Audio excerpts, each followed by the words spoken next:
Beberapa kali saya melakukan pendalaman materi begitu ke dalam pikiran, ke dalam rasa.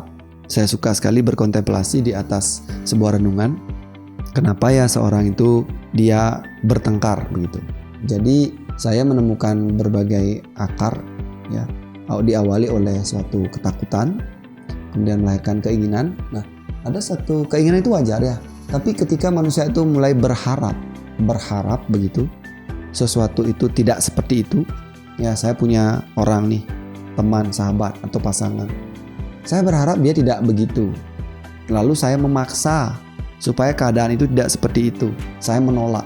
Kalau saya tidak terima, kemudian saya mau menerima. Awalnya mungkin saya tidak suka ya, kemudian saya bisa menerima dan saya kemudian menyarankan perubahan, mungkin tidak terjadi pertengkaran. Tetapi ketika saya berharap dengan paksa supaya orang itu tidak seperti itu adanya, ini kerap menimbulkan pertengkaran. Jadi kenapa Anda bertengkar? Sebenarnya karena Anda masih berharap. Jadi ada beberapa kemungkinan. Kalau saya punya rasa cinta nih pada orang, ya saya pasti akan menerima dengan mudah sesuatu hal yang dia lakukan meskipun itu salah, tapi kemudian saya beri saran untuk diperbaiki. Tetapi kalau dasarnya saya takut, ya saya tidak berani menyampaikan dan saya berharap dia berubah dengan rasa takut saya ini, apa yang terjadi kemudian? Bisa jadi ada unek-unek dalam diri saya tidak ngomong, ya.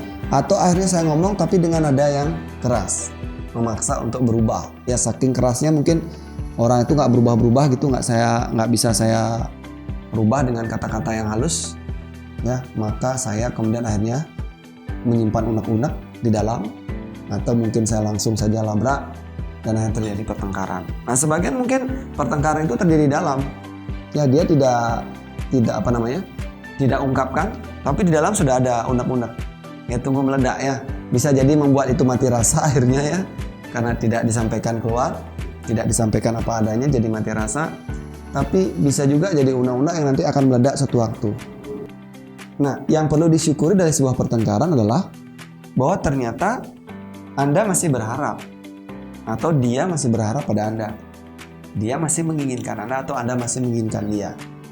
Nah, ini perlu dipelajari begitu supaya Anda lebih mengenal sedikit lebih ke atas begitu, bagaimana supaya saya bisa menghargai pertengkaran.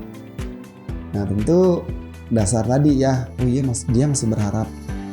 Dia masih berharap sama saya atau saya masih berharap sama dia. Nah, ini harus dihargai. Nah, tinggal mengubah sekarang bagaimana cara mengubah harapan itu menjadi sebuah penerimaan yang akhirnya kalau Anda ingin merubah dia, Anda bisa merubah dengan cara yang lebih smart ya. Bagaimana menemukan titik kelemahan atau titiknya ya, karena semua orang itu baik sebenarnya, semua orang ingin baik, ingin berubah dengan menjadi baik, tapi karena mungkin ketakutan dan cara penyampaian yang kurang pas, akhirnya terjadi pertengkaran.